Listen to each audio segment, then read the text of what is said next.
Baik, Bapak Ibu sekalian, Assalamualaikum warahmatullahi wabarakatuh. Waalaikumsalam warahmatullahi wabarakatuh. Alhamdulillahilladzi arsala rasulahu bil huda wa dinil haqq liyudhhirahu 'alad dini kulli wa kafa billahi syahida. Asyhadu an la ilaha illallah wahdahu la syarikalah wa asyhadu anna Muhammadan abduhu wa rasuluh. Allahumma shalli ala Muhammad wa ala ali Muhammad. Alhamdulillah, puji dan syukur kita panjatkan kepada Allah Subhanahu wa taala, Tuhan yang tiada seorang pembicara manapun di dunia ini mampu meliputi segala pujian baginya. Tuhan yang tiada seorang penghitung manapun di dunia ini mampu mencakup bilangan nikmat karunia-Nya. Sungguh banyak nikmat-nikmat yang kita terima dari Allah, khususnya pada pagi hari ini. Kita masih diberinya kesempatan hidup, masih bisa bernafas, Bapak Ibu sekalian. Kita isi koper kita sambil menunggu dua waktu seperti yang sering kita sampaikan, sambil menunggu waktu sholat dan sambil menunggu waktu kita disolatkan. Kita isi koper kita terus, mudah-mudahan Allah selalu memberikan kita kesehatan dalam mengisi koper ini dan dipanggil Allah kita dalam husnul khatimah insyaAllah. Amin, amin ya rabbal alamin. Bapak Ibu sekalian, pada pekan keempat kita kemarin, setiap pekan keempat yang mau tadabur ayat-ayat doa dalam Al-Quran. Nah, pada pagi hari ini Alhamdulillah kita kajian hadis tematik dengan tema adalah tempat-tempat dan waktu-waktu yang doa kita diijabah oleh Allah berdasarkan hadis-hadis yang sahih. Mari kita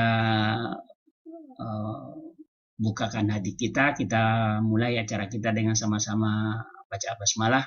Bismillahirrahmanirrahim. Kepada Ustadz Maulana Faisal kami persilakan. Fadhal Ustadz. Baik, jazakumullah khair Pak Haji. Bismillahirrahmanirrahim. Assalamualaikum warahmatullahi wabarakatuh. Innal hamdalillah nahmaduhu wa nasta'inuhu wa nastaghfiruh wa na'udzu billahi min shururi anfusina wa sayyiati a'malina. Man yahdihillahu fala mudilla lahu wa man yudlil fala hadiya lahu. Asyhadu an la ilaha illallah wahdahu la syarika lahu wa asyhadu anna nabiyyana Muhammadan abduhu wa rasuluh la nabiyya ba'da. Allahumma salli wa sallim ala nabiyyina Muhammadin wa ala alihi wa sahbihi wa man tabi'ahum bi ihsan ila yaumil qiyamah. Amma ba'd.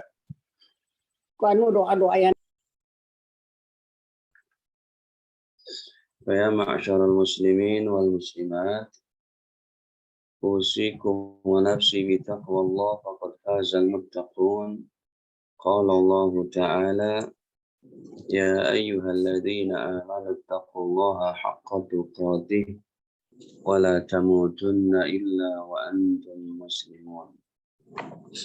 Alhamdulillah, para hadirin hadirat kaum muslimin muslimat yang dirahmati Allah Ta'ala. Sebelumnya marilah senantiasa kita panjatkan puji syukur kehadirat Allah Subhanahu wa Ta'ala atas segala limpahan nikmatnya yang tiada terhingga, terutama sekali nikmat iman, nikmat Islam, nikmat sehat afiat, sehingga dengan pertemuan tiga nikmat terbesar ini kita masih bisa melaksanakan satu kewajiban-kewajibannya, yaitu diantaranya menghadiri majelis ilmu pada pagi ini yang bertemakan waktu dan tempat ijabah. Kaum muslimin muslimat yang dirahmati Allah, waktu dan tempat ijabah Allah Subhanahu wa Ta'ala memerintahkan kita untuk berdoa. Dalam banyak ayat Di antaranya dalam surat Al-Baqarah pada ayat 186 Allah Subhanahu wa taala berfirman, "Wa idza sa'alaka ibadi anni fa inni qarib." Dan apabila hambaku bertanya kepada engkau, wahai Nabi Muhammad, anni tentang aku, kata Allah, fa inni qarib, maka aku sangat dekat kepada hamba. Ujibu da'watad da'i, aku mengijabah, mengabulkan doa orang yang berdoa. Ya, jadi Allah Subhanahu wa taala mengabulkan doa orang yang berdoa. Dalam ayat yang lain, contohnya dalam surat ke-40, surat Ghafir, ayat ke-60. Wa qala rabbukum ud'uni astajib lakum. Innal ladzina yastakbiruna an ibadati sayadkhuluna jahannama dakhirin. Wa qala rabbukum, dan Tuhan kalian telah berfirman, Allah Ta'ala, ud'uni astajib lakum, berdoalah kalian kepadaku, astajib lakum, maka aku akan mengijabah doa kalian, mengabulkan permintaan kalian. Innal ladzina yastakbiruna an ibadati, justru malah orang yang sombong dari ibadah kepada Allah, tidak mau ibadah kepada Allah, tidak mau berdoa kepada Allah, sayadkhuluna jahannam dakhirin, maka mereka akan masuk ke dalam neraka jahanam dengan terhina. Nah, para jamaah dirahmati Allah, kita memang diperintahkan berdoa oleh Allah. Ya. Sebagaimana tadi ayatnya, berdoalah kalian kepada aku, kata Allah. Ya. Dalam Islam itu prinsipnya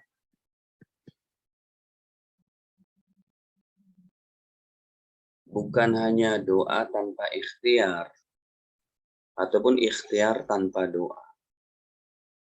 Ini dua-duanya tidak bisa.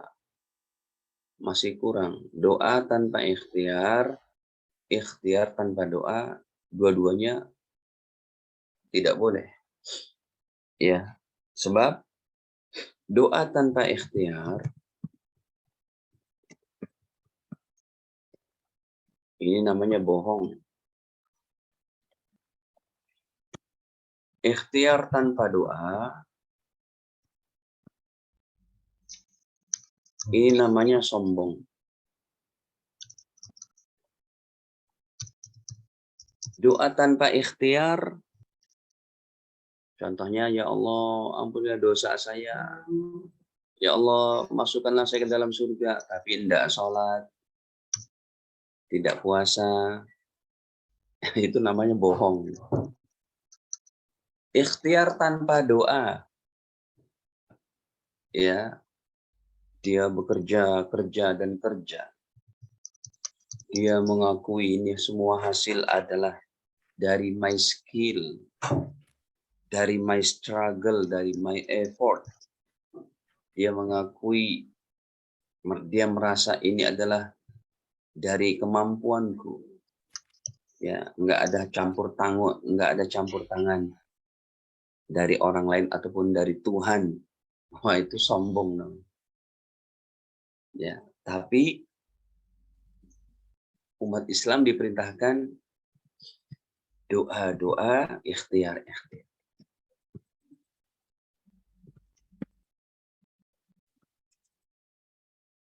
Inilah umat Islam. Ya, doa-doa, ikhtiar-ikhtiar. Artinya doa dan usaha gitu. Baik. Para jamaah yang dirahmati Allah. Kita banyak sekali hajat kepada Allah. Ya, banyak hajat kita. Hajat ini ada dua ya. Yang pertama hajat akhirat terutama. Ya. Yang kedua baru hajat dunia.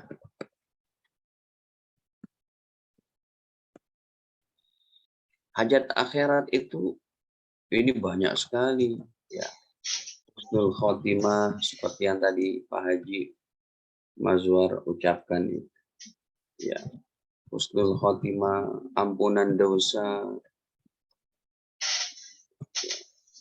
diluaskan kuburnya, dapat syafaat Nabi Muhammad, apalagi ya Allah.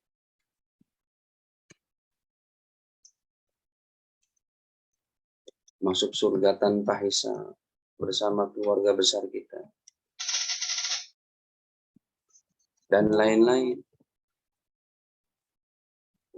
Hajat dunia kita juga setelah itu baru kita panjatkan. Hajat dunia kita apa? Ya, pekerjaan, anak cucu, usaha apanya, pendidikannya. Ya. Hubungan dengan orang lain menjadi baik dan lain-lain. Ini perlu kita untuk berdoa. Ya.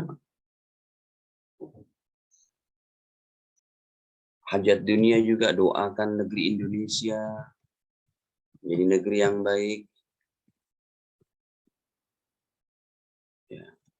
Jauh daripada musibah, malapetaka, bencana. Banyak pokoknya. Dan setiap 1 detik kita berdoa Bapak Ibu, itu jadi ibadah. Sedetik kita berdoa.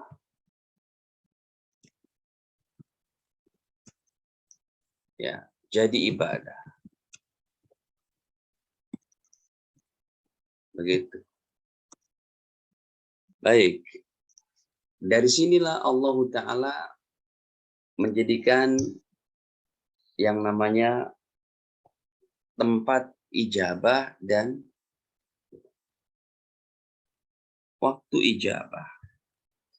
Tapi sayangnya kita nggak punya tempat ijabah. Kita kalah dari segi anugerah Allah dan geografis. Kita kalah dengan umat Islam di Mekah dan Madinah. Kenapa kalahnya? Kita tidak punya tempat ijabah.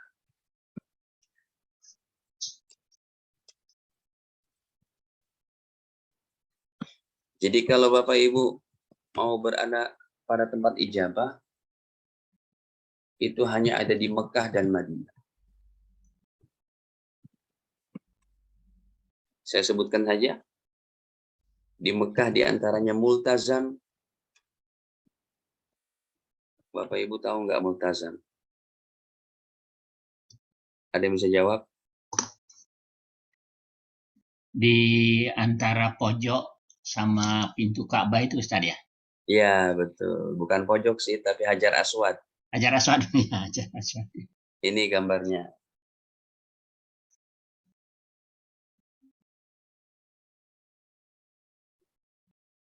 Sebenarnya sudah ada gambarnya. Nah, ini yang ada warna hijaunya ini sebenarnya bukan itu ya. Ada yang bilang multazam segini, tapi kebanyakan ulama katakan multazam itu dari Hajar Aswad ini. Ini Hajar Aswad yang saya gerak-gerakkan sampai pintu Ka'bah sini. Nah, itu cara berdoanya sambil memeluk Ka'bah. Namanya multazam. Ya, iltizam itu adalah bertemu badan kita dengan Ka'bah. Ini multazam. Kita nggak punya. Ya, kita juga tidak punya yang namanya Hijir Ismail.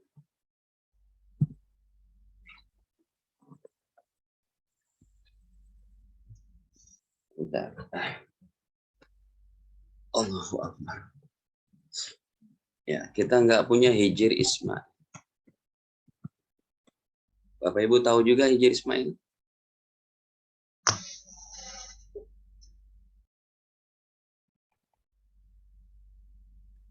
Ini Hijir Ismail. Tembok 1,5 meter, ya, yang ada di samping Ka'bah. Ini namanya tempat ijabah Hijir Ismail. Di atasnya sini ada talang emas. Tapi kalau Bapak Ibu lagi tawaf wajib, jangan ya, jangan masuk ke situ. Khawatirnya nggak sah nanti haji dan umrohnya. Dan kalau kita lagi tawaf dari sini mulainya, labbaik Allahumma labbaik, labbaik la syarika laka labbaik, innal hamda, terus sampai sini. Kalau sudah biasa bisa ya? Sudah biasa bisa. Bisa. Hmm? Bisa. Wajib.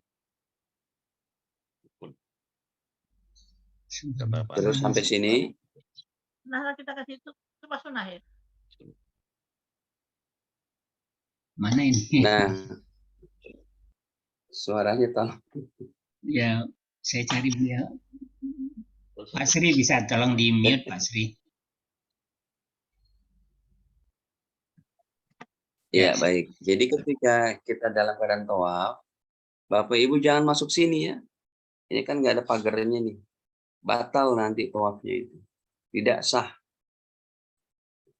Tapi harus lewat sini. Makanya masuk ke Hijir Ismail. Ini juga multazam di sini. Ya. Nah, ini usahakan kita lakukan dalam keadaan free, tidak dalam keadaan tawaf. Kemudian tempat ijabah yang lain di sini, Rukun Yamani. Belakangnya Hajar Aswad. Kemudian makam Ibrahim di sini. Ya. Dan juga ada juga tempat ijabah yang namanya Sofa Marwah. Kita nggak punya ini semua. Ada Arafah, ada Muzdalifah, ada Mina. Kita tidak punya. Atau di Madinah, tempat ijabahnya itu cuma satu itu, yaitu di Raudhah. Ya, kita nggak punya tempat ijabah.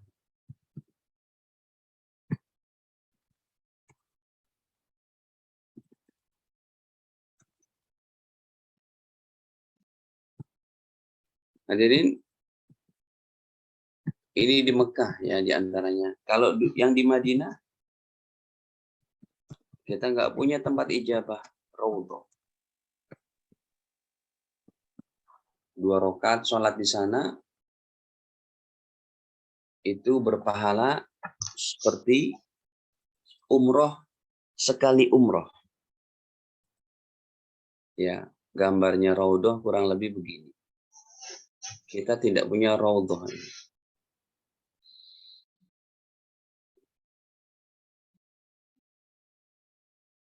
Mana tempatnya? Gambarnya mana? Nih.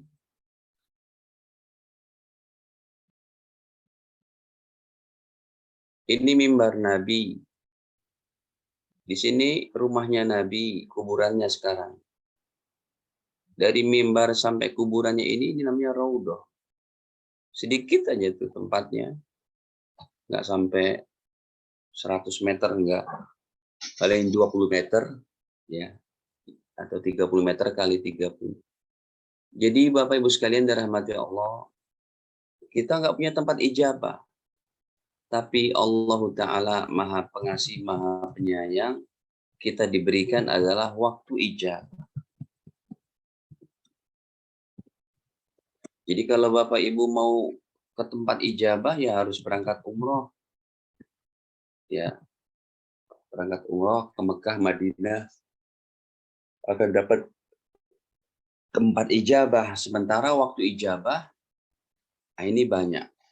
Baik, kita masuk saja. Yang pertama adalah waktu ijabah yang pertama, sepertiga malam terakhir. Ya, sepertiga malam terakhir, seperti tadi itu, dari jam 2:30 sampai azan subuh, itu waktu ijabah yang terbaik. Allah Subhanahu wa Ta'ala memberikan beberapa jaminan ya pada waktu ijabah menjelang azan subuh itu.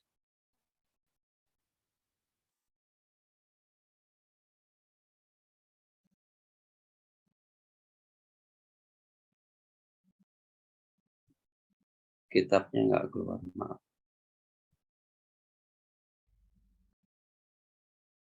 Ini saja. Contohnya di dalam hadis riwayat Imam Bukhari, baginda Nabi Shallallahu Alaihi Wasallam bersabda, "Yanzil Rabbuna tabaraka wa ta'ala."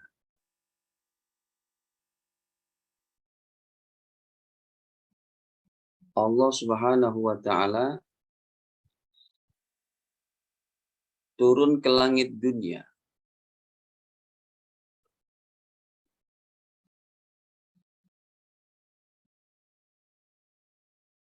Maksudnya Allah turun ke langit dunia, Allah menurunkan rahmatnya bercurah-curah.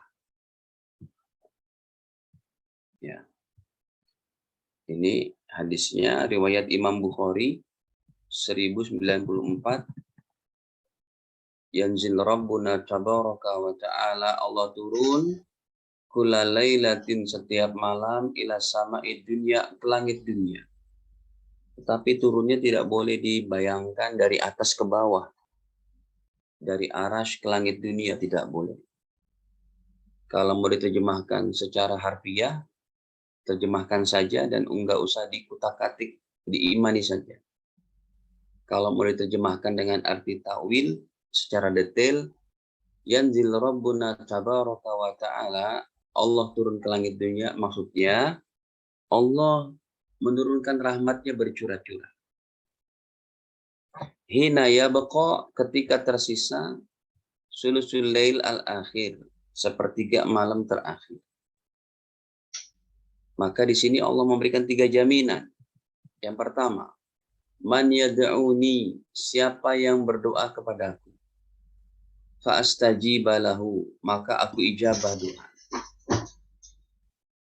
Yang kedua, man yas'aluni, siapa yang meminta kepada aku, fa'utiyahu, maka aku berikan permintaannya.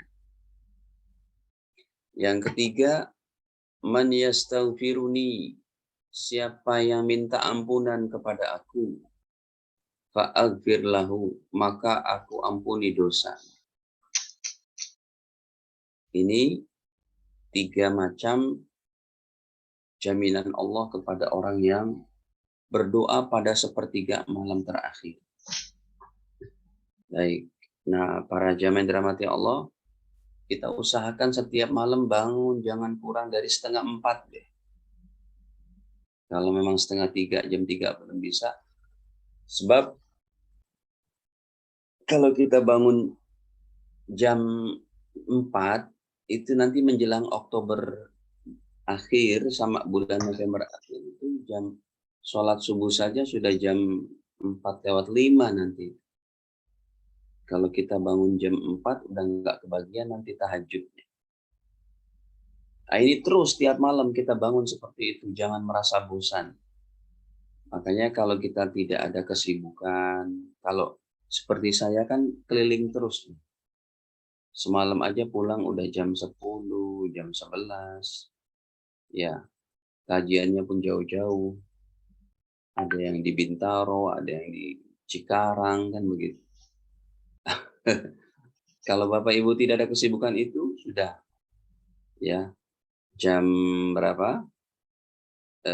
jam habis makan malam, habis sholat isya, makan malam, kemudian istirahat sejenak, usahakan jam 9, jam 9, jam 21, jam 21.30 itu sudah istirahat, sudah siap berwudu, sudah selesaikan dikir-dikir untuk tidur, kemudian tidurlah. Kayaknya seumuran Bapak Ibu udah nggak nonton film-film lagi lah gitu ya. Bioskop Trans TV itu ngapain ditonton sampai jam 12. Udah lama Ustaz ninggalin. Iya, alhamdulillah. Iya kan saya bilang kayaknya udah nggak ini lagi lah. Ya kita tinggal mempersiapkan aja nih jam 9.30 udah selesaikan zikir, adab tidurnya, istirahat, jam 3 bangun, jam setengah 4 bangun. Di situ kita tahajud, kita munajat kepada Allah. Setiap malam kita nih. Baik, ini waktu ijabah diberikan 3 jaminan. Nomor 1, yaitu siapa yang berdoa aku kabulkan, siapa yang minta aku beri, siapa yang beristighfar aku ampuni dosanya. Yang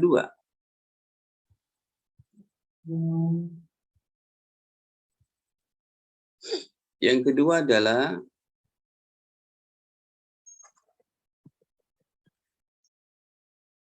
tatkala berbuka puasa bagi orang yang berpuasa. Nah, seperti hari ini, nanti Bapak Ibu yang mau berbuka puasa, apa?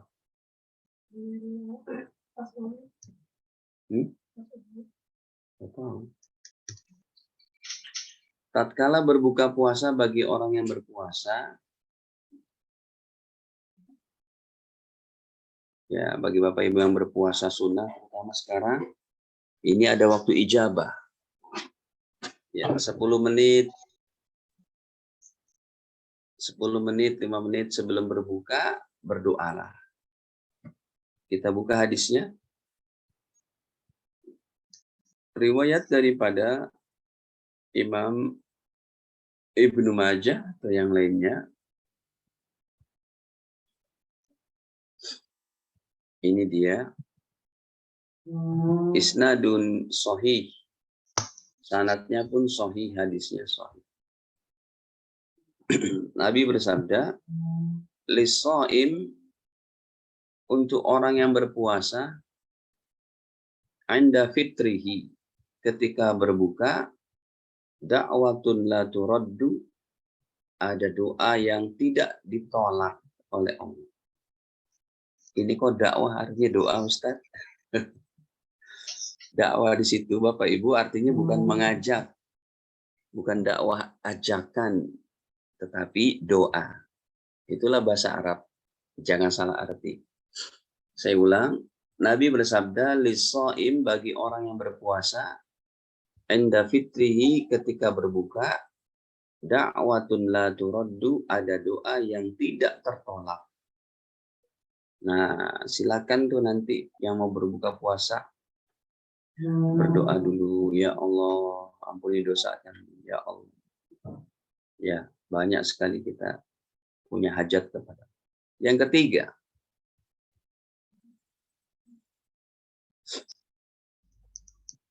ketiga adalah setiap selepas sholat fardu, setiap selepas sholat wajib, ini pun ada 2. Yang pertama, waktu setelah tahiyat dan doa perlindungan dari yang 4.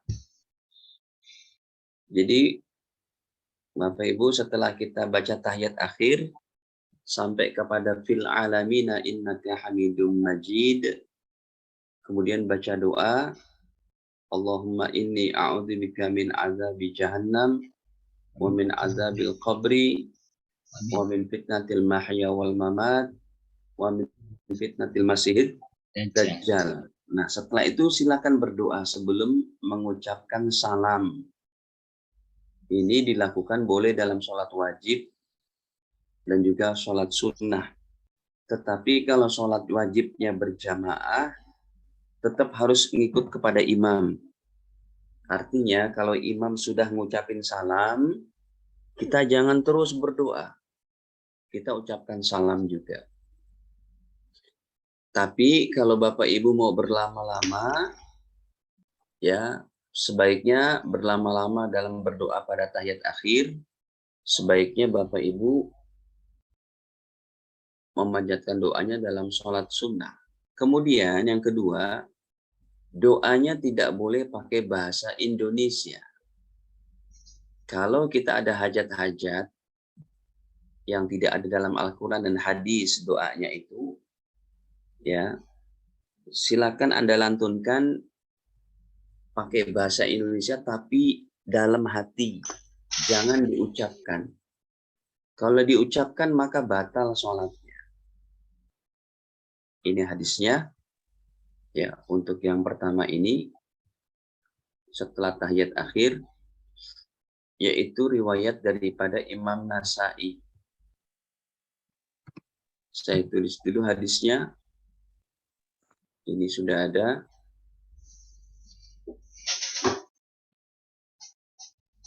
Derajatnya sahih pada 1310. Riwayat Imam Nasai.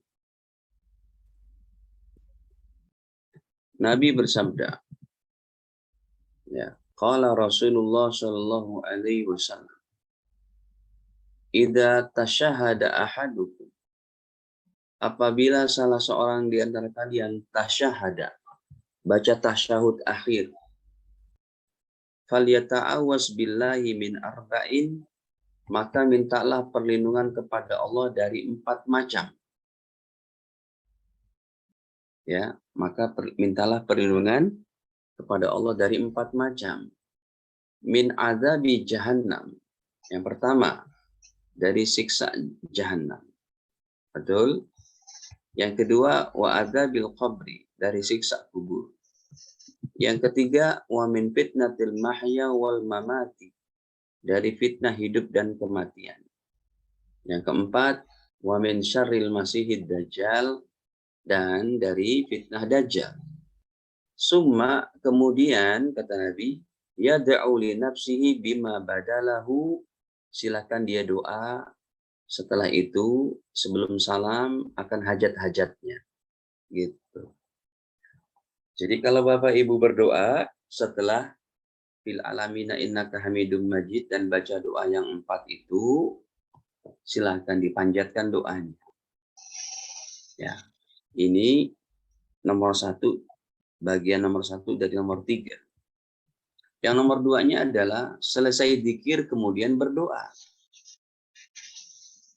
Ya, selesai zikir kemudian berdoa. Ini pun ada hadisnya. Riwayat daripada Imam Tirmidzi. Nabi ditanya oleh seorang sahabat, ayu doa asma?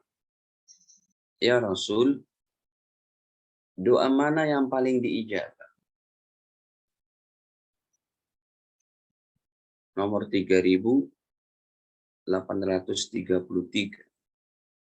838. Hadirin, ini hadisnya. Ya Rasulullah, wahai Rasul, ayu doa asma?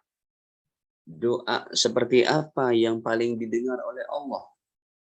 Yang paling diijabah? Qal, Nabi menjawab, Jawful lail al-akhir, setiap sepertiga malam terakhir, ya, wa dubur shalawatil maktubat, dan setelah sholat 5 waktu. Nih. Hadisnya derajatnya hasan. Dan setelah sholat 5 waktu ini pun, ya, kalau yang lagi doa, yang lagi sholat berjamaah, ini di Indonesia ada juga yang doanya itu secara bersendirian, ya, doa sendiri-sendiri. Ada juga yang secara berjamaah, boleh. Bukannya bid'ah sebagaimana perkataan sebagian orang. Bahkan kalau doanya berjamaah itu ada jaminan diijabah lagi. Ya. Doa sendiri-sendiri silakan. Doa berjamaah juga boleh, ada hadisnya. Bukan tidak ada hadisnya. Yang menyalahkan itu yang hatinya itu terlalu sempit dalam menerima perbedaan pendapat. Baik. Kemudian nomor 4. Setelah azan dan pada saat perang berkecamuk.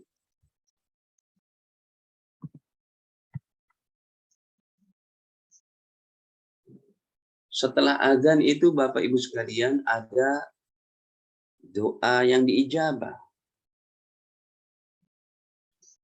Coba apa saja saya mau tanya dulu sebelum saya lanjut. Apa saja yang dibaca ketika sudah azan selesai? Doanya? Pertama salawat Nabi dulu. Ya, yang kedua?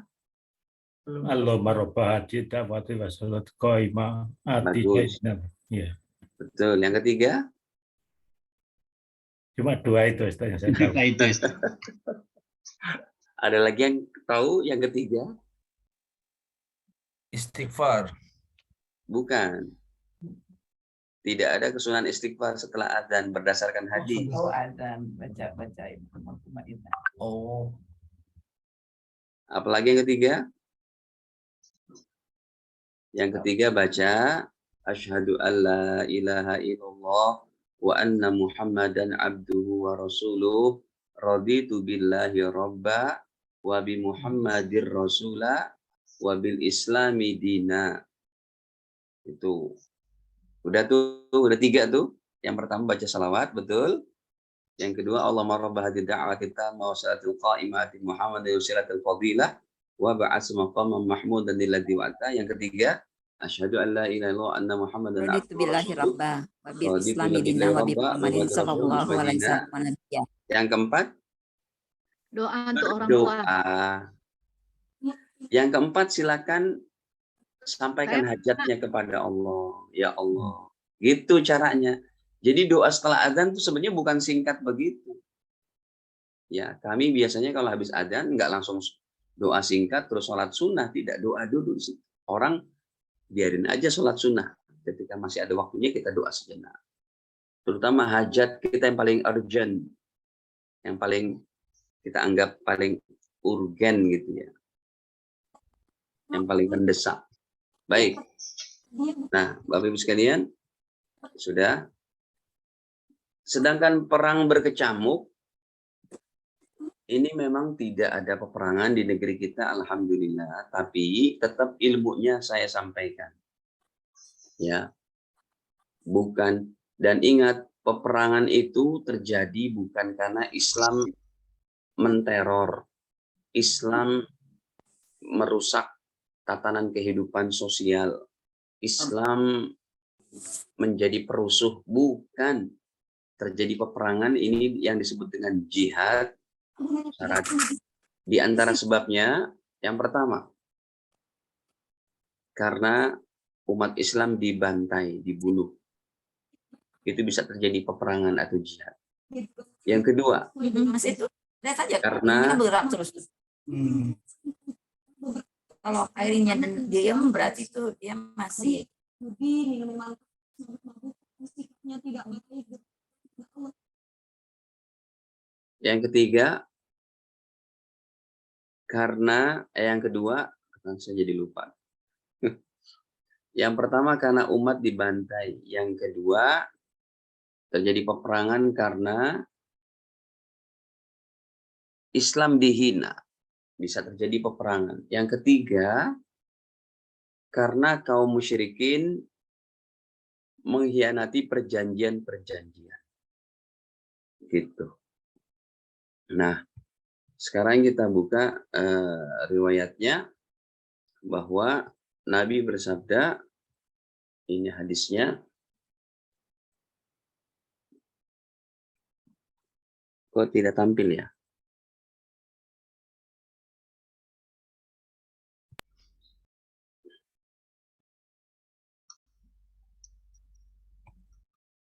Kok tidak tampil ya? Di layarnya nggak ada ya kitabnya? Belum. Oke, ini sudah. Ini hadisnya, ya, derajatnya pun hasan ataupun sahih. Nabi bersabda, sintani ada dua perkara. La turaddan, tidak akan tertolak. Au qallama turaddan, ataupun sedikit sekali tertolaknya. Yang pertama kata Nabi, doa indan nida, berdoa ketika selesai azan. Yang kedua, wa indal ba'si, berdoa ketika terjadi peperangan.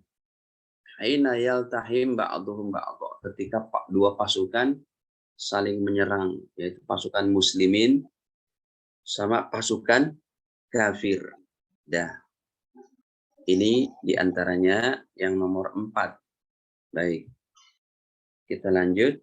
Yang nomor 5.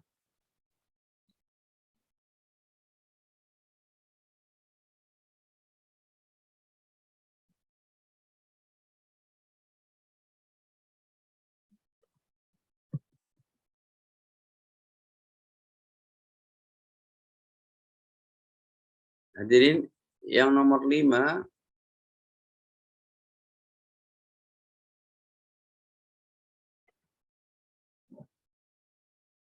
maaf ininya error ya.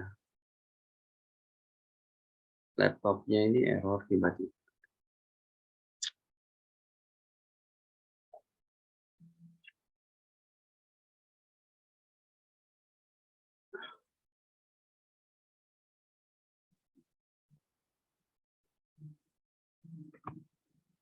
Sudah berapa hari ini memang laptopnya kadang ada error begini.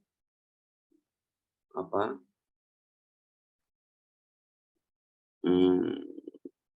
Ngehang ya. Tiba-tiba ngehang gitu.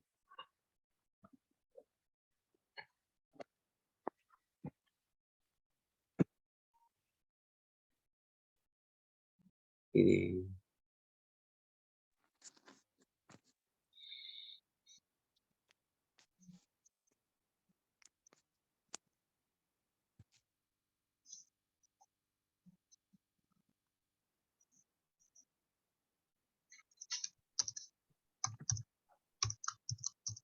Tunggu sebentar ya Bapak Ibu.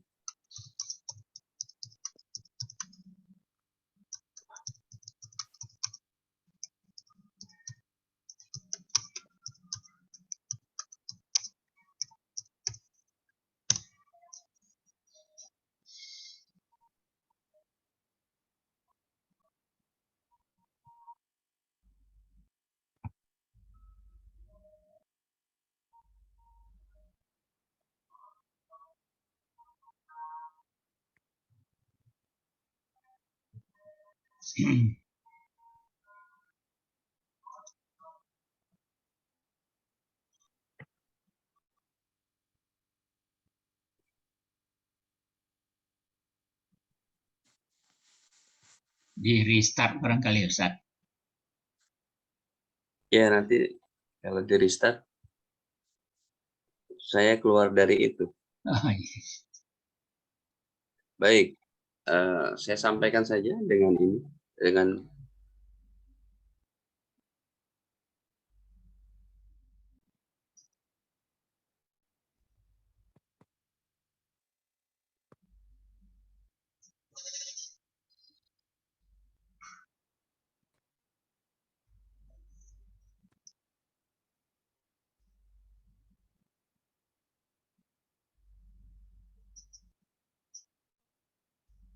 Sepertinya Ustaz keluar dulu nih.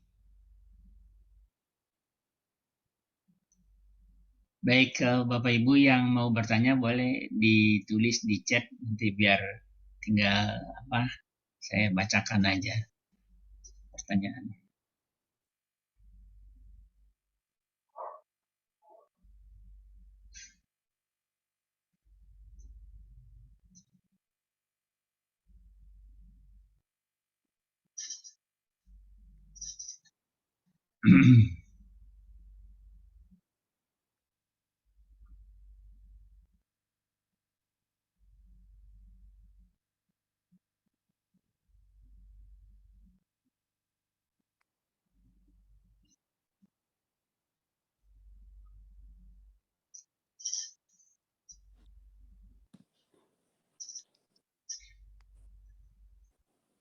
Mas mau nanya, Pak Mazwar, Ya, silakan Bu. saya mau nanya, apakah kita boleh berdoa di saat sujud? Belum masuk kali Bu. Coba kita dengar. Ini baru 45. Makasih. Saya pernah dengar ya perbanyak doa di waktu sujud karena Allah paling dekat dengan kita pada waktu sujud. Kita lihat ini di nomor 5, sudah sampai nomor 5, belum masuk yang itu Bu. Kita tunggu aja. Makasih. Mungkin Pak Sukoco tahu atau Pak Sri tahu, yang ada pertanyaan di chat itu kalau berdoa pada setelah tahiyat itu nggak pakai seperti biasa ya Pak, pakai salawat dulu gitu atau langsung berdoa? Rasanya langsung saja ya. Pengetahuan saya langsung saja Pak Mazwar. Ya nggak pakai salawat dulu ya Pak ya. Enggak. Ya nanti bisa ditanyakan ke Pak Ustadz. Ya. Mungkin kemungkinan itu. Sementara menunggu boleh tanya nggak Pak Mas? Saya Boleh, ngetiknya susah nih. Boleh, Iya. boleh. Mungkin banyak di antara kita yang tahu menjawabnya. Ya, ini yang mau izin tanya itu tentang di dalam Al-Quran itu boleh mendoakan mudah-mudahan dia diberi kemudaratan gitu.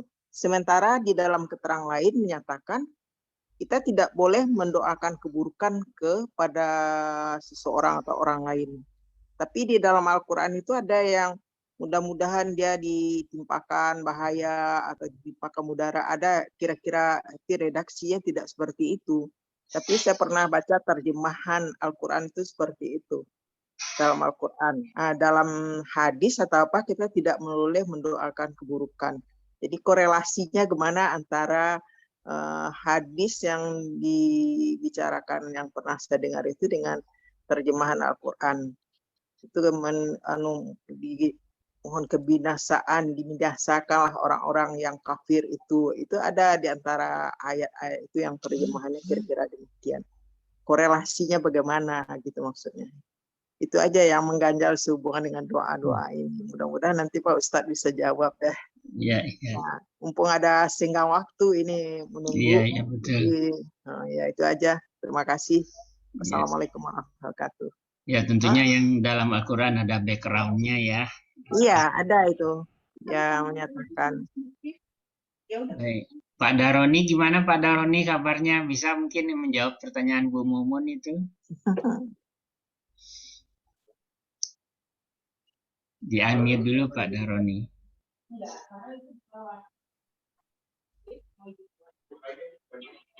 Pak Ustadz belum masuk lagi ya? Belum. Halo, sudah Pak? Pakai handphone ini? Oh, pakai handphone. Saya cari dulu nih Ustadz namanya. Oh, pakai handphone jadi tidak share data ya Pak Ustadz ya? Pakai namanya pakai Lutfi. Oh, pakai Lutfi. Makanya tak cari-cari. Sebentar, Lutfi. Pak Koco coba cari Lutfi, Pak Koco jadiin beliau co-host. Lutfi. Iya ada, kalau Pak Mazwar buka partisipan itu ada daftar. Lutfi. Ya. Pak Koco nggak bisa jadiin. Oh ada. Bentar. Lutfi co-host. Iya. Udah Ustaz. Ya. Baik. Bapak Ibu sekalian, jadi tadi sudah ya. Ini selesai jam berapa Pak Haji? Oh, sampai jam 7 kita Ustaz. Baik, saya sampaikan beberapa lagi tapi tidak pakai visual ya. Ini sudah bisa masuk nih. Coba Oke.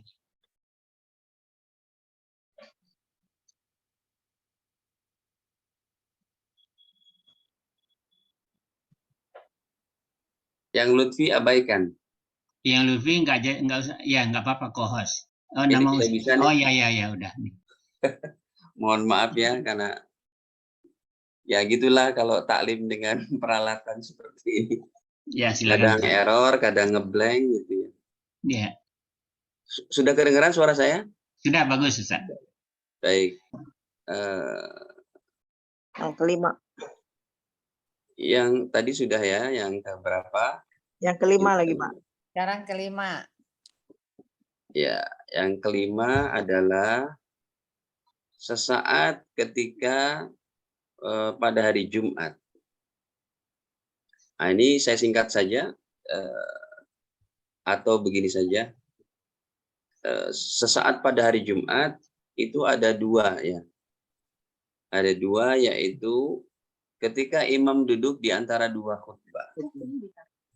Ini hadisnya saya sampaikan kepada Bapak Ibu, nggak usah pakai tampilan hadis saja. Bahwa ketika imam duduk di antara dua khutbah, kata Nabi dalam hadis Sahih Muslim, di situ ada yang namanya waktu ijabah. Ya. Apa itu? Kata Nabi, hiya, waktu ijabahnya itu adalah baina ayyajlisal imam, ketika imam sudah naik mimbar. Oh, ini rupanya nggak boleh dipindah-pindah ya. Itu kalau dipindah-pindah ngeblank lagi dia. Ya udah. Suara masih kedengaran, Pak? Masih bagus, Pak. Baik. Jadi yang pertama ketika imam duduk di antara dua khutbah, ini khususnya bapak-bapak yang Jumatan. Nah, bapak-bapak yang Jumatan, ketika imam duduk di antara dua khutbah itu ada waktu ijabah. Silakan angkat tangan berdoa, atau tidak angkat tangan juga nggak apa-apa. Ya, kata Nabi, waktu ijabah itu ada ketika imam sudah naik mimbar sampai sholat selesai. Yang kedua adalah yaitu ketika waktu terakhir habis asar. Nah, waktu terakhir habis asar ini ibu-ibu juga bisa. Ya, setengah jam setelah asar, maksud saya setengah jam sebelum maghrib, silakan sudah berwudu di atas sejadah, sudah menghadap kiblat, kemudian berdoalah akan hajat-hajat kita. Yang keenam, pada waktu bangun tidur pada malam hari bagi orang yang sebelum tidur dalam keadaan sudah bersuci, tidurnya sudah berwudu, begitu. Ya. Nah, di dalam keadaan tidurnya sudah bersuci, sudah berwudu, di sini pun ada waktu ijabah. Tapi ada doa-doa yang harus dilantunkan itu pas bangunnya. Jadi gini, yang nomor 6 ini caranya Bapak Ibu tidur dalam keadaan sudah berwudu, sudah baca doa wudu, sudah baca doa mau tidur, minimal bismikallahumma amut wa ahya, kemudian baca ayat kursi, kemudian zikir subhanallah 33, zikir alhamdulillah 33, Allahu akbar 34, kemudian baca kulhu falak annas, ditiupkan, diusapkan ke seluruh tubuh, ya, dan lain-lain daripada adab tidur. Nah, setelah itu bangun, ada doanya khusus. Ini saya sampaikan doanya. Doanya tidak susah, dia mirip-mirip dengan doa berwudu. Ya. Oh ya, memang nggak bisa ini. Emang ngeblank nih. Sudahlah, doanya saya sampaikan saja pakai audio. Karena tampilannya nggak bisa ini. Begini doanya. Bisa tuh. Tapi ya gitu nggak lancar ya. Doanya tuh bunyinya begini dalam hadis Sahih Bukhari. La ilaha illallah wahdahu la syarikalah lahul mulku wa lahul hamdu wa huwa ala kulli syai'in qadir. Ya. Kemudian baca lagi alhamdulillah wa subhanallah wa la ilaha illallah wallahu akbar wa la haula wa la quwwata illa billah. Nah, habis baca doa itu silakan deh Bapak Ibu berdoa. Ya. Ini doanya sudah ada di layar. Tuh. Ya. Dibaca dari sini, familiar sih doanya, tidak susah. La ilaha illallah wahdahu la syarikalah lahul mulku wa lahul hamdu wa huwa ala kulli syai'in qadir. Alhamdulillah wa subhanallah wa la ilaha illallah wallahu akbar wa la haula wa la quwwata illa billah. Nah, pas bangun tidur itu jangan langsung pergi. Kita masih di tempat tidur, kata Nabi, silakan berdoa. Ini kita lanjutkan. Kata Nabi, doalah Allah magfirli atau yang lainnya, auda'a atau doa yang lain. Allah magfirli wali walidaya. Ini uniknya doa kita diijabah pas bangun tidur, belum ke toilet, belum mengambil air wudhu. Ini masih di bedding, masih di tempat tidur kita, pas saja bangun tidur, habis baca doa alhamdulillahilladzi ahyana ba'dama amatana wa ilaihi nusyur, kemudian langsung berdoa. Gitu, dengan doa yang tadi. Masih Itu dalam kondisi ada berbaring, Ustaz? apa? Masih dalam kondisi berbaring atau Sudah duduk. Oh, baik. Tapi belum berwudu, masih di tempat tidur. Ya. Jadi caranya pas kita bangun tidur, baca doa alhamdulillahilladzi ahyana ba'dama amatana wa ilaihi nusyur, kemudian baca doa yang tadi la ilaha illallah wahdahu la syarikalah lahul mulku wa lahul hamdu wa huwa ala kulli syai'in qadir, alhamdulillah wa subhanallah wa la ilaha illallah wallahu akbar wa la haula wa la quwata illa billah. Doa deh. Ya Allah, ya Allah. Udah selesai itu, baru silakan berwudu. Itu berarti nomor 6 adalah doa diijabah ketika kita dalam keadaan tidur. Bangun dari tidur. Begitu. Ya. Kemudian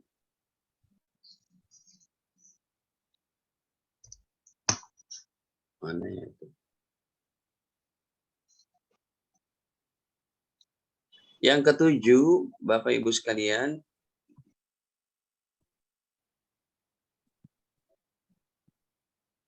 doa di antara adzan dan iqamah. Ini sudah tadi juga ya. Jadi pas adzan dan iqamah, Anda boleh berdoa. Setelah adzannya, Anda juga boleh berdoa. Setelah sholat sunnah, ketika masih ada waktu 5 menit, 3 menit, silakan berdoa. Yang ke-8, doa pada waktu sujud dalam sholat. Doa pada waktu sujud dalam sholat, ini sama kayak tadi ketika tahiyat akhir, hanya ini tempatnya waktu sujud. Dan diperhatikan, kalau dilakukan dalam keadaan sholat berjamaah, tetap ngikutin imam. Jangan sampai imam sudah bangkit ke rakaat kedua, dan Anda masih sujud. Nah, ini hukumnya bisa batal sholatnya. Jadi, kalau mau leluasa, lakukanlah dalam sholat sunnah, kemudian pakai bahasanya bahasa Arab yang Anda mengerti. Kalau Anda tidak mengerti bahasa Arabnya, tidak boleh pakai bahasa Indonesia kecuali dalam hati. Jadi jangan diapain? Jangan diucapkan pakai bahasa Indonesia dalam sujudnya. Nah, kalau lagi sholat sunnah kan bisa berlama-lama nih. Kita boleh sholatnya berlama-lama, terserah kita. Silakan kita minta hajatnya. Hadisnya sahih ya, riwayat Imam Muslim. Kata Nabi, dalam keadaan sujud banyaklah berdoa. Yang nomor 9, pada tidak harus sujud akhir kan Ustaz? Oh ya tidak. Ya. Tidak. Setiap sujud.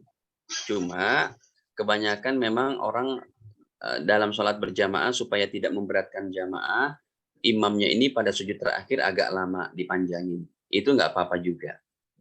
Baik. Yang ke-9, pada saat hujan. Pada saat hujan, Bapak Ibu setelah baca doa yang sunnah, Allahumma shayyiban nafi'a, setelah itu silakan Bapak Ibu doakan hajatnya. Itu ada dalilnya. Ya, ini riwayat daripada Imam Hakim dan yang lainnya. Nabi katakan bahwa doa diijabah ketika selesai adzan, wa tahtal mator, dan ketika hujan turun. Tahtal mator ini artinya hujan turun. Yang terakhir, ketika ajal tiba. Bapak Ibu, ketika ajal tiba, dalam hadis Sahih Muslim, Nabi katakan bahwa ya, janganlah kalian berkata-kata kecuali yang baik, karena para malaikat mengaminkan ucapan-ucapan kalian. Makanya ketika ajal tiba, itu ada doa diijabah. Doa yang baik-baik untuk almarhum, untuk mayit.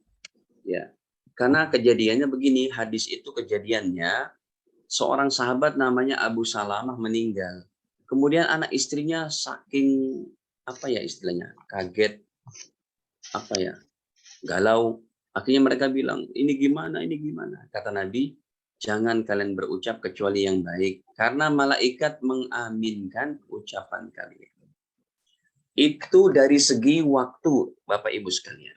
Saya tambahkan dengan ucapan saja. Yang ke-11-nya adalah ketika bulan Ramadan sepanjang bulan. Ya, sepanjang hari pada hari Ramadan itu waktu ijabah. Yang ke-12 ketika berada di musim haji di Arafah, Musdalifah dan Mina. Dah, ini dari segi waktu. Saya ulang, doa diijabah dari segi tempat kita tidak punya. Ini cuma ada di Mekah Madinah, di Raudhah, di Multazam, di Hijr Ismail, di Arafah, di Mina, di Sofa, di Marwah, di Rukun Yamani, di dalam Ka'bah. Yang kedua kita punya, sekalipun nggak punya tempat, kita punya waktu ijabah yang tadi barusan saya jelaskan. Sepertiga malam terakhir, selesai sholat fardu, berbuka puasa, antar adzan iqamah dan lain-lain. Yang ketiga jenisnya adalah jenis personal yang diijabah. Personal yang diijabah ini ada 4. Yang pertama, orang yang dizolimi. Yang kedua, orang sakit.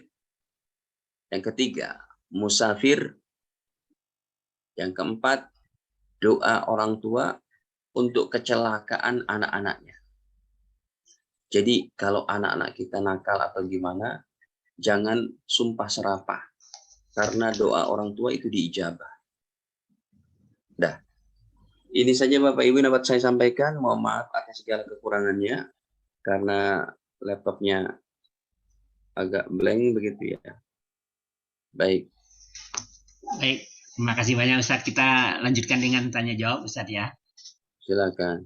Oke, mulai dengan dari chat saja. Yang pertama tuh dari Ibu Widiawati, itu kalau kita berdoa di akhir tahiyat itu Ustaz, yang tadi yang 4 berhindar 4 itu, apakah sebelumnya baca salawat dulu atau langsung doanya Ustaz?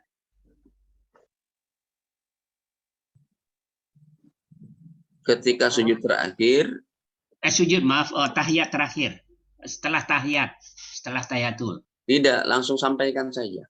Langsung ya. Ya. Tidak pakai salawat. Tidak usah. Baik, langsung hajat kita saja.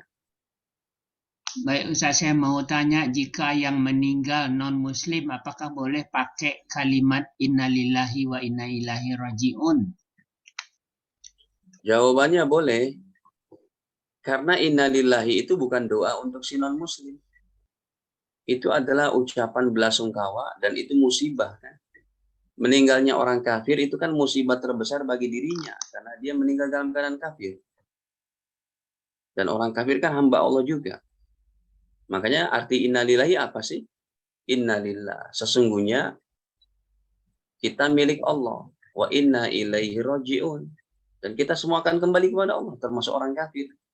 Tidak ada yang salah dengan ucapan itu. Yang tidak boleh, ketika non-muslim meninggal, kita bilang, Allah maghfir lahu warhamhu, itu yang tidak boleh. Ya. Baik, berikut Ustadz, doa pada waktu Qiyamul Lail, apakah baiknya setelah tahajud ya Ustadz? Dan setelah witir, baik urutannya bagaimana Ustadz? Apakah setelah tahajud atau setelah witir? Setelah witir. Ya, yang pertama doanya yang tadi ketika pas bangun tidur itu pertama kali. Ya. Di situ juga ada waktu ijabah. Yang kedua setelah sholat tahajud dan witir itu yang terbaiknya. Oh, setelah salat tahajud dan witir. Ya, jelang-jelang itu deh. Jelang-jelang azan. Baik. Baik, ini dari Ibu Erni nih. Mengenai doa pagi sore, Ustaz. Kebetulan berdoa bentar.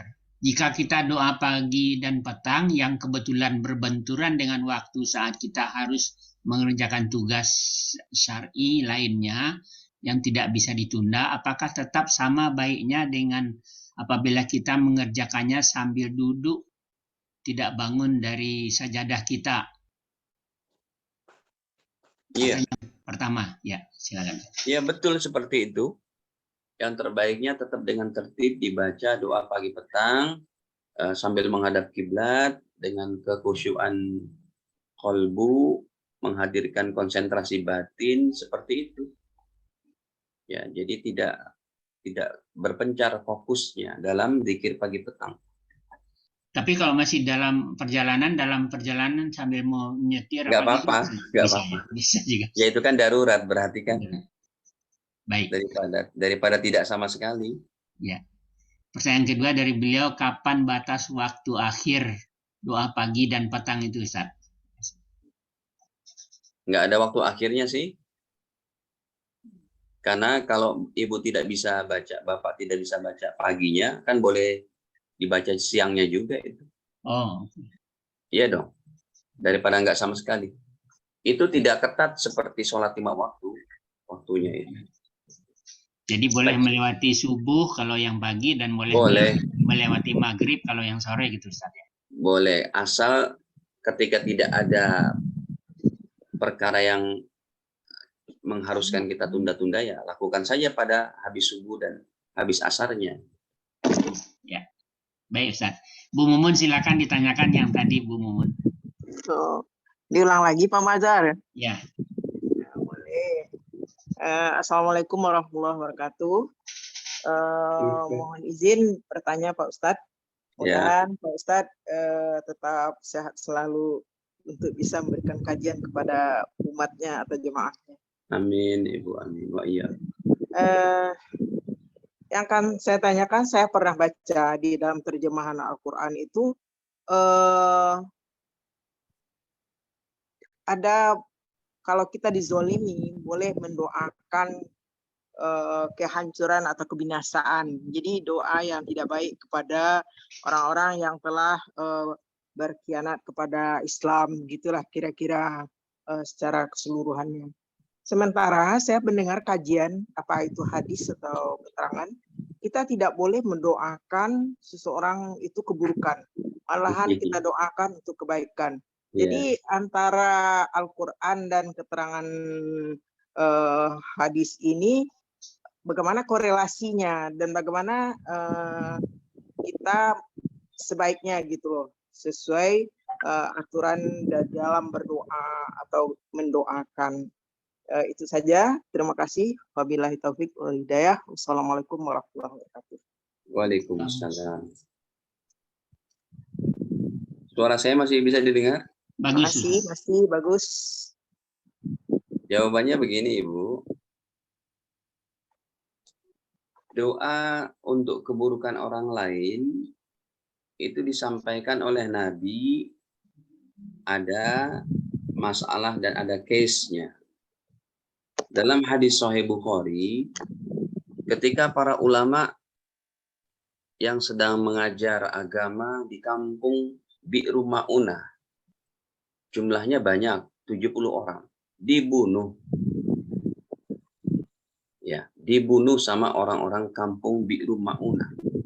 Hadis ini riwayat Imam Bukhari. Dari situlah Nabi Muhammad SAW sholatnya pakai kunut, bukan cuma pada sholat subuh, tapi pada sholat 5 waktu pakai kunut. Selain berkunut, beliau pun mengirimkan pasukan-pasukan untuk mengadili orang-orang kampung Bi'ru Ma'unah yang sudah tega membantai, membunuh ulama-ulama Nabi Muhammad. Para penghafal Qur'annya 70 orang. Selama sebulan Nabi berdoa, apa doanya? Allahumma dammir juyushahum. Hancurkan mereka. Allahumma ahlikum kama ahlakta 'ada wa samud. Ya Allah, hancurkan mereka sebagaimana engkau hancurkan kaum 'Ad dan kaum Samud. Allahumma dammir buyutahum. Hancurkan rumah mereka. Wa kharrib quwwatahum. Hancurkan kekuatan mereka. Ini boleh. Tapi tempatnya apa?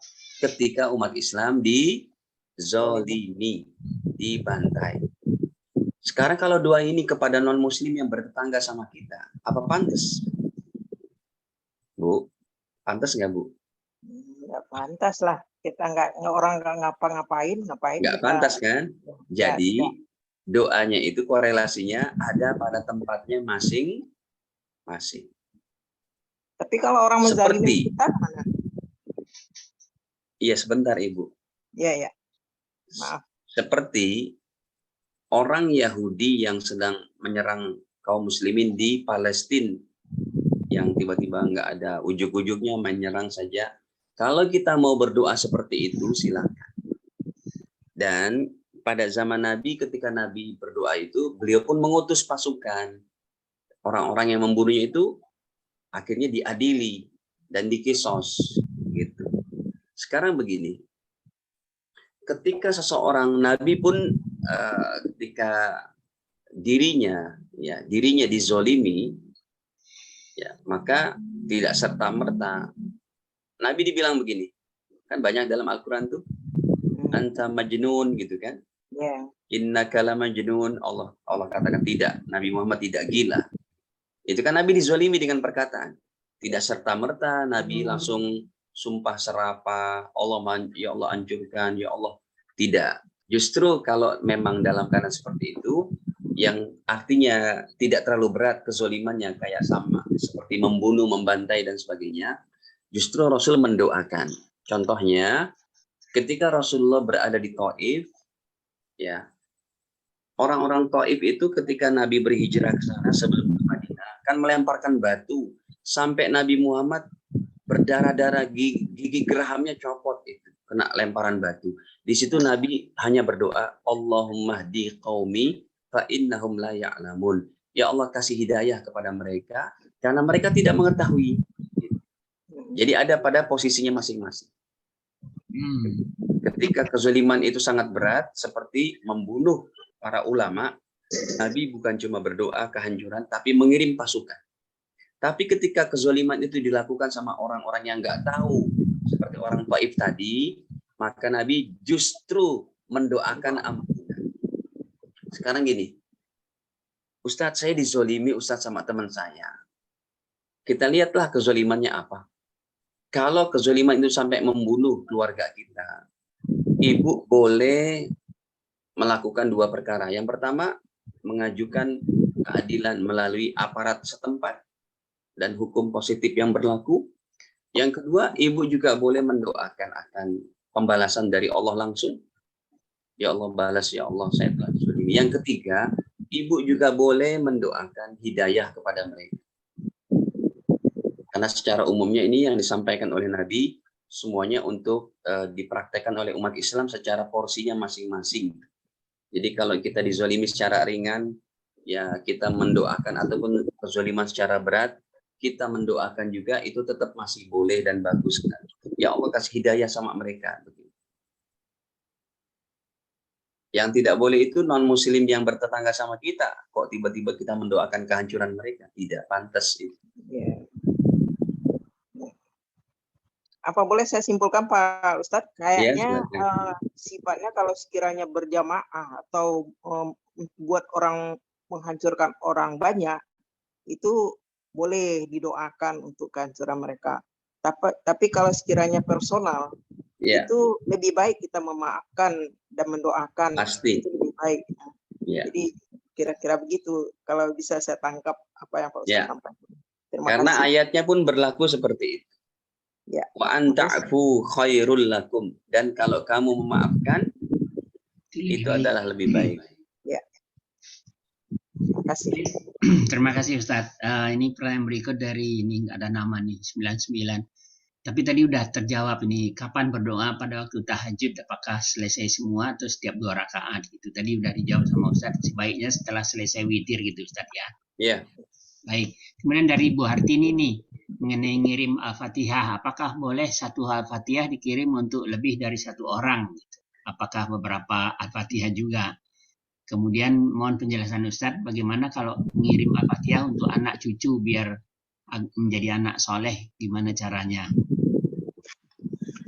Al-Fatihah boleh kita bacakan secara umum. Ya, ila arwah jami'il muslimin Al-Fatihah boleh. Tapi kalau mau dibacakan lebih khusus, untuk bapak saya Al-Fatihah, untuk ibu saya Al-Fatihah, untuk anak cucu saya Al-Fatihah, itu lebih baik. begitu. Iya. Dan kalau anak-anak kita yang sedang belajar, sedang ngaji, bagus sekali kita kirimkan Fatihah sehari 100 kali. Itu untuk memudahkan hati mereka dalam menerima pelajaran hafalan Quran dan yang lain. Jadi peran Al-Fatihah di situ buat apa, Pak Ustadz? Buat Apakah itu pengantar doa atau pahala membaca Al-Fatihahnya yang diijabah ya Allah? banyak sih, bisa semuanya yang Ibu katakan tadi, dan juga untuk meminta keberkahan dari Allah akan surat Al-Fatihah. Kan Al-Fatihah itu sebagai obat zohir dan batin.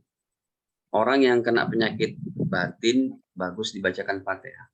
Orang yang kena catek ular bagus juga dibacakan Fatihah.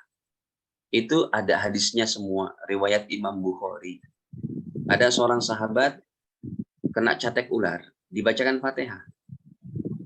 Apalagi penyakit batin. Ya, jadi Fatihah ini memang kegunaannya sangat banyak sekali.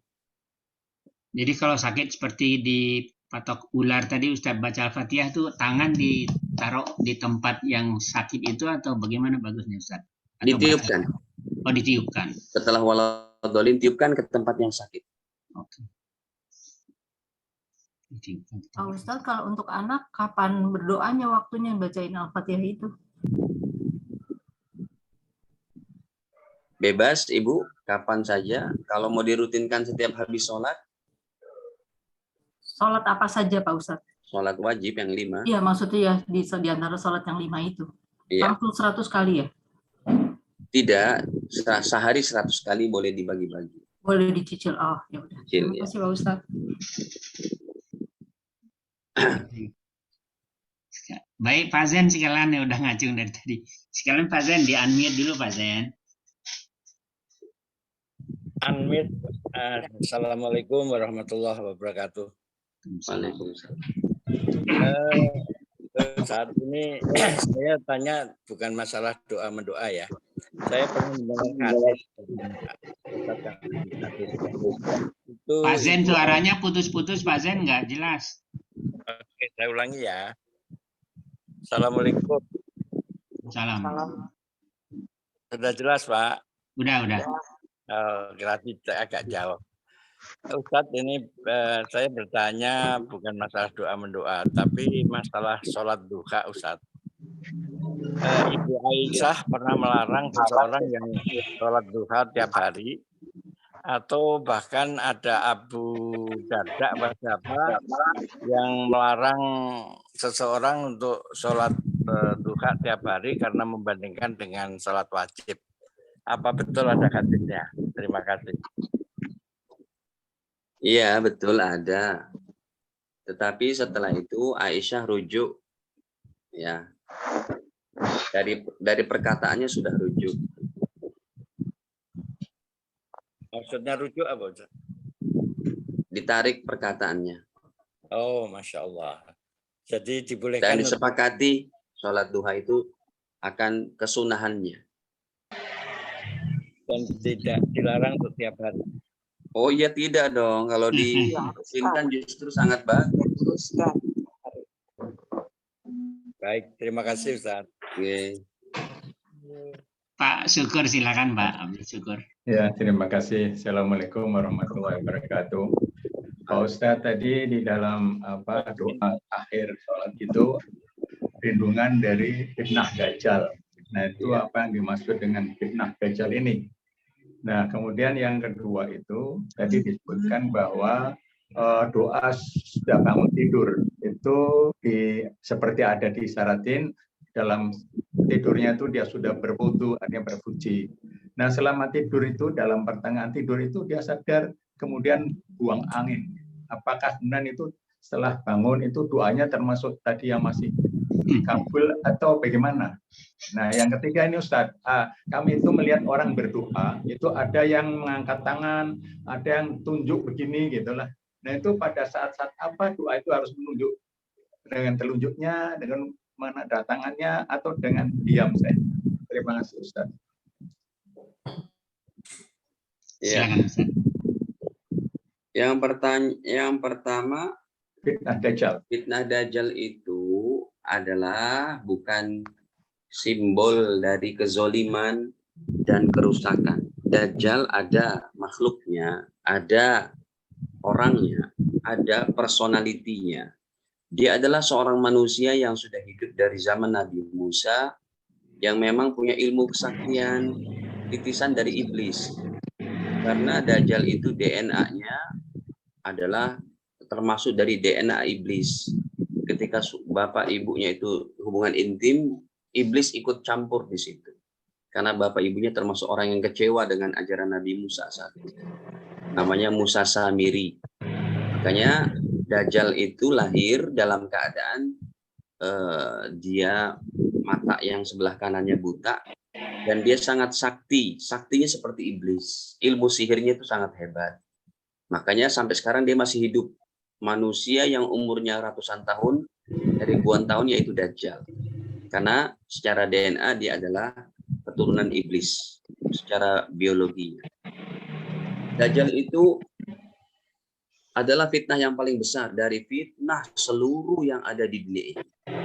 Nabi Muhammad bersabda dalam hadis yang sahih, setiap nabi datang pasti memberikan peringatan kepada umatnya akan Dajjal. Dan kita akan, umat kita ini umat akhir zaman, kalau umurnya panjang akan bertemu dengan Dajjal. Makanya saking beratnya fitnah Dajjal, Nabi ajarkan kita untuk memohon perlindungan setiap hari 5 kali sehari semalam. Allahumma inni a'udzubika min fitnatid Dajjal tadi. Gitu. Kenapa? Karena Dajjal ini bisa memalingkan iman seorang yang sangat kuat menjadi langsung kafir dan beriman kepada Dajjal. Makanya kita diperintahkan untuk menghafal 10 pertama surat Kahfi atau 10 terakhir surat Kahfi. Alhamdulillahilladzi anzala ala abdil kitaba wa lam yaj'al lahu iwaja qayyiman liyundhira ba'san shadidan min ladun wa yubashshiral mu'minina alladhina ya'maluna as-shalihat anna lahum ajrun hasana makithina fihi abada, sampai ayat apa? Ke-10, wa yuhayyi lahum min amrihi rasyada, sampai situ. Nah, atau ayat terakhirnya itu pada ayat 110, dari ayat 100 sampai 110, ya, wala yusyrik bi ibadati rabbih ahada. Itu disunahkan kita untuk baca itu, untuk menghafal itu, supaya terhindar dari fitnah Dajjal. Dan Dajjal nanti bisa dibunuh oleh siapa? Oleh Nabi Isa alaihissalam yang akan Allah turunkan dari langit untuk membantu umat Islam akhir zaman. Baik, itu diantaranya Bapak. Kemudian yang kedua, kalau Anda dalam keadaan tidur, kemudian buang angin, bangun malam hari, gitu kan pertanyaannya? Iya. Kemudian berdoa, ya, boleh saja. Tapi yang tadi kita bacakan itu kalau doanya itu pas dia mau tahajud. Jadi bangun jam 3, sebelum dia berwudu, doa dulu di tempat tidurnya. Kemudian baru ke toilet, berwudu, kata Nabi kan begitu. Baru sholat tahajud. Jadi ada doa pas bangun tidur, masih di tempat tidur dalam keadaan duduk. Ada doa juga nanti sebelum sholat, sebelum masuk adzan subuh. Baik, yang ketiga tadi apa Pak? Jadi saat apa berdoa itu ada yang mengacungkan jari begini, ada yang ya. Ya. Itu Pak, itu hanya pada doa-doa yang ada la ilaha illallahnya. Contohnya doa setelah berwudu. Nah, doa setelah berwudu itu mengacungkan jari telunjuk saja, menunjukkan isyarat akan tauhid Allah itu esa. Jadi kita bacanya begini. Ya, asyhadu an la ilaha illallah, asyhadu anna Muhammadan abduhu wa rasuluh. Gitu kan? Allahumma ja'alni minat tawabin wa ja'alni minal mutatahhirin wa ja'alni minal ibadika sholihin. Tapi kalau doanya dalam keadaan habis sholat, habis bangun tidur, habis sholat tahajud, antara adzan iqamah, itu jangan menunjuk begini. Tapi doanya angkat tangan. Oke, bisa dipaham Pak? Ya Ustaz, terima kasih. Tapi di khutbah itu Ustaz, khutbah Jumat itu sering kami lihat. Oh ya, itu khusus khutbah Jumat. Khusus, ya. Khusus pada Jumatan saja, dan makmumnya jangan nunjuk gini. makmumnya begini, amin, amin. Itu khusus untuk imam, untuk khotib. Khotib ya. Terima kasih Ustaz. Ya. Baik. Baik, terima kasih Pak Koco. Silakan mau nanya nih, senyum-senyum. Atau yang lain, silakan Bapak Ibu. Kalau masih ada. Pak Sanusi? Oh, bukan. Ya, baik. Baik. Uni Yurni, silakan Uni. Ya, mau nanya Ustadz, Assalamualaikum warahmatullahi wabarakatuh. Waalaikumsalam. Jadi apakah setiap berdoa itu kita harus angkat tangan? Itu Ustadz. Misalnya apakah berdoa selalu setiap berdoa itu kita harus angkat tangan? Misalnya dalam perjalanan kadang-kadang kita berdoa, kita juga harus angkat tangan itu Ustadz. Terima kasih Ustadz. Doa angkat tangan merupakan sunnah dan adab untuk doa-doa yang sedang kita bahas tadi sampai nomor sekian. Tapi kalau doa-doa untuk sunnah keseharian seperti doa makan, masuk WC, doa pakai baju, naik mobil, berkendara, itu tidak usah angkat tangan.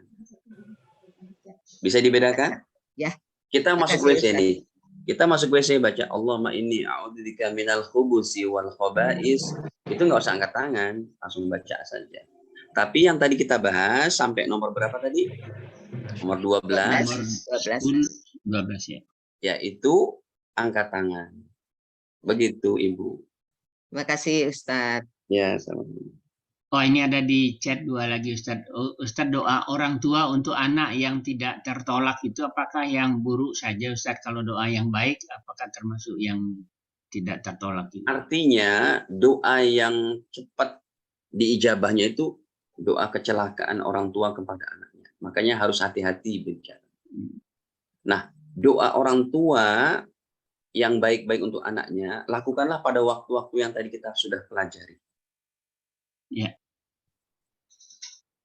Baik, waktu berdoa saat bangun tidur tadi Ustaz, apakah bangun tidur memang udah mau salat tahajud atau kalau bangun tidur kebangun mau ke belakang mau gitu, tahajud tidur lagi?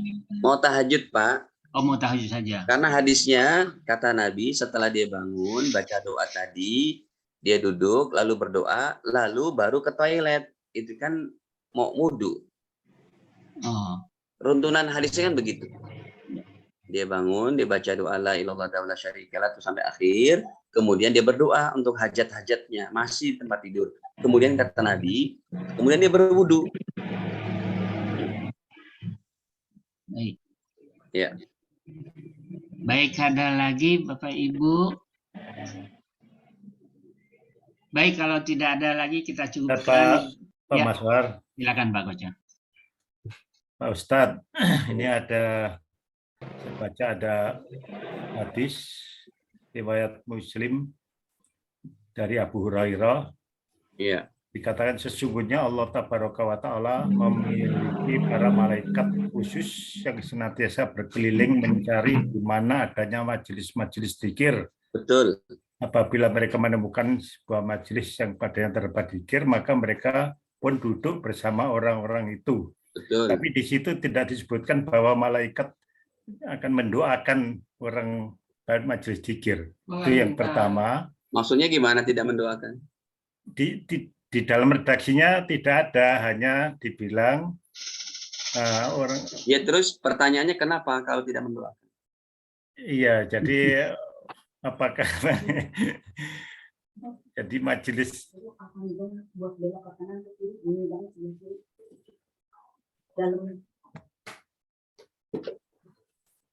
Ya. Jadi keberadaan malaikat bersama majelis dzikir yang seperti kita ini apakah juga akan berdoa untuk para hadirin gitu Ustaz. Maksud saya apakah ada makna itu? Karena di situ redaksinya tidak dibilang malaikat mendoakan anggota majelis dzikir tadi. Iya, artinya justru malaikat dengan dia mengikuti majelis zikir, sudah otomatis dia akan mendoakan kepada orang-orang yang datang di situ. Ya, malaikat ridho kepada mereka, senang kepada mereka, itu sudah otomatis lah, pasti mereka mendoakan. Ya, Ustaz. Lalu derajat majelis zikir lewat Zoom begini dengan Sama. yang offline sama, Ustaz? Sama, asal makanya adabnya dijaga. Ya. Lagi majelis seperti ini adabnya dijaga, jangan dia ngikutinya sambil buka aurat, sambil tiduran lesehan. Itu yang akan mendapat manfaat lebih banyak ketika dia jaga adab-adabnya. Nah, saya nggak pakai jilbab, Pak Ustaz. Baik, terima kasih. Ini istri saya di sebelah, kebetulan nggak terlihat, jadi nggak. Oh ya, nggak apa-apa kalau memang. Yang penting dia tetap ada konsentrasi batin, maksudnya nggak sambil nonton TV, sambil apa. Iya. Baik, Ini kan sama juga dengan majelis ilmu. Jadi kita harus memberikan adab-adab majelis ilmunya juga. Ya, lain kali saya pakai jilbab.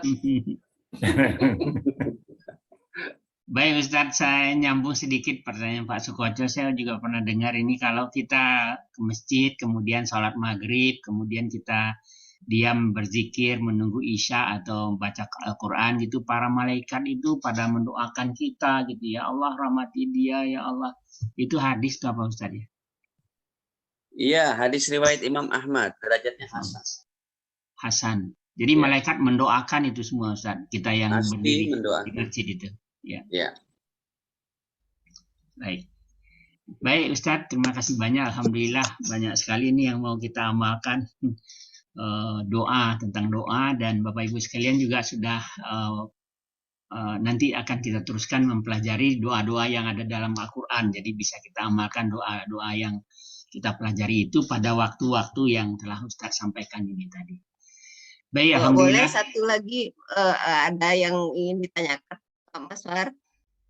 Ya, silakan dulu terakhir ya. Enggak ada tadi Ustadz ada salah satu doa ketika ajal tiba. Nah, itu yang saya masih agak ragu-ragu. Maksudnya itu bagaimana Ustadz? Iya, ketika ajal tiba, kejadiannya itu pada keluarganya sahabat Abu Salamah.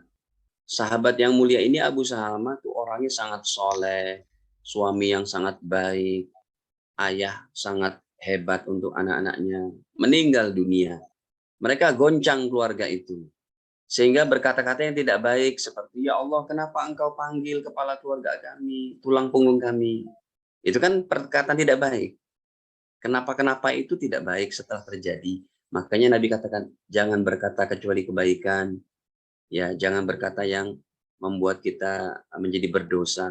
Karena para malaikat mengaminkan apa yang kita ucapkan. Jadi, ketika terjadi goncangan kayak begitu, ucapkanlah, ya Allah ampuni dosanya.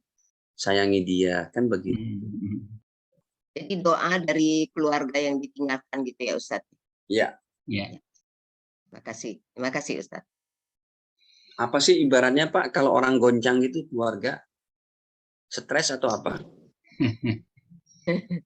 Ya, stres. Galau. Begini, Pak Ustadz, kalau kami dulu pas waktu anak saya dipanggil Allah itu saya pernah, karena waktu itu saya masih agak muda ya waktu itu anak saya dipanggil. Kemudian saya begini, ya Allah, kenapa sih anak saya yang dipanggil anak yang baik, yang belum ngerti dosa? Kenapa bukan pencuri atau penjahat aja yang mati? Kenapa anak saya itu tidak boleh gitu. Terus itu bagaimana saya memohon ampunnya, Pak Ustaz? Ya, beristighfar saja. Istighfar saja dan katakan raditu billahi robba. Ataupun katakan saya menerima semua takdirmu ya Allah. Itu Allah senang banget kalau kita mengucapkan begitu. Terima kasih Pak Ustaz. Ya. Baik, Cukup, kita Haji. cukup ya Bapak Ibu, nanti kita sambung lagi pekan depan. Baik, silakan Ustaz, kita tutup dengan doa, mudah-mudahan dijabah Allah juga doa setelah mengaji Ustaz. Amin. Ini saja yang dapat saya sampaikan dan semoga Allah Ta'ala terima doa-doa kita. Bismillahirrahmanirrahim. Alhamdulillahirabbil alamin. Hamdan yuwafi ni'amahu wa yukafi mazidah. Ya Rabbana lakal hamdu kama yanbaghi li jalali wajhikal karim wa li sultanik. Allahumma salli ala Sayyidina Muhammad wa ala ali Sayyidina Muhammad. Allahumma ighfir lana wa liwalidina warhamhuma kama rabbayana shaghira. Li jami'il muslimin wal muslimat al ahya'i minhum wal amwat.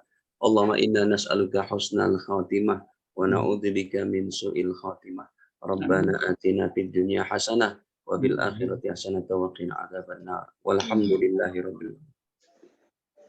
Kekurangannya mohon dimaafkan Bapak dan Ibu semuanya.